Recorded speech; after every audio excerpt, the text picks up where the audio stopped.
think before we even jump in, I kind of want to get your macro backdrop, right? You're our resident macro expert here. We had CPI on Wednesday, PPI this morning. What are your thoughts on just everything moving forward, based on those two prints and how we're kind of looking at the data moving forward? So for me, like as we've gotten further away from COVID and we're looking at, the data and the economic data and the projections are coming out and the forecasts are coming out, there's very little variation. Like when we saw there was larger deltas in some of those prints, which brings obviously a lot more volatility in price action.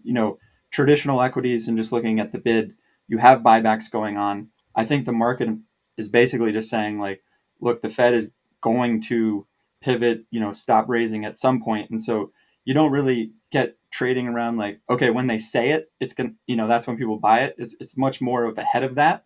So as you weigh that factor into the market, and you look at the way the dollar's acting, right? And then those other things kind of in equities, we have bank earnings starting tomorrow.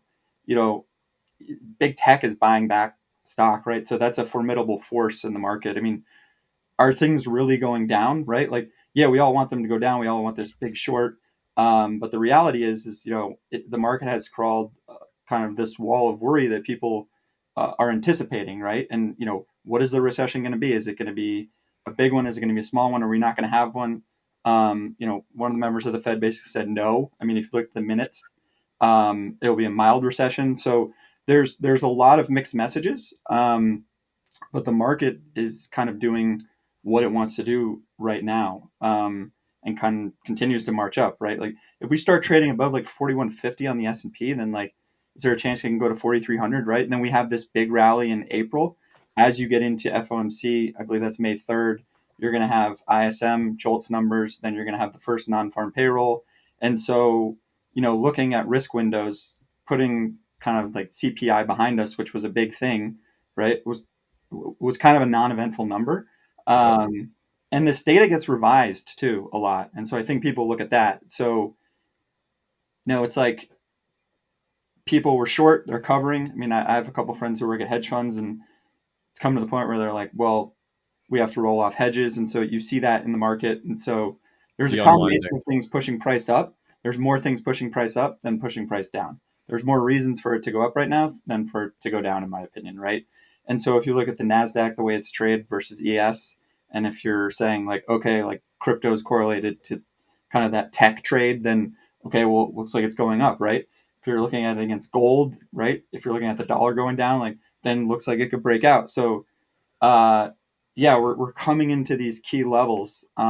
Liquidity is obviously playing a role in this. I mean, For sure. there's like 13 billion in ETH longs. I mean, I think 2 days ago or 3 days ago, there was about four. So that's a pretty big increase in the deltas. And you can start to see like maybe near term offsides players are going to be, exploited at some point. I mean, BTC's 20 billion. I mean, we've seen 30 billion. Magic number. Yeah.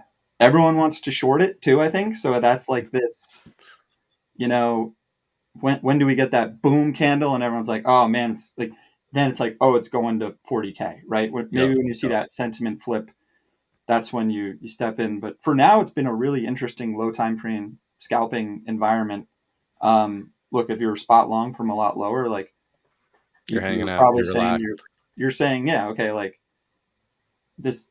Did you anticipate a banking crisis and all these things in a perfect storm for crypto to kind of manifest itself into that on top of like the ETH merge? And so yeah, there's a lot of noise, but if you simplify it, like I don't know, it seems like there's more reasons for the market to go up than there is down in traditional risk assets. And so the dollar.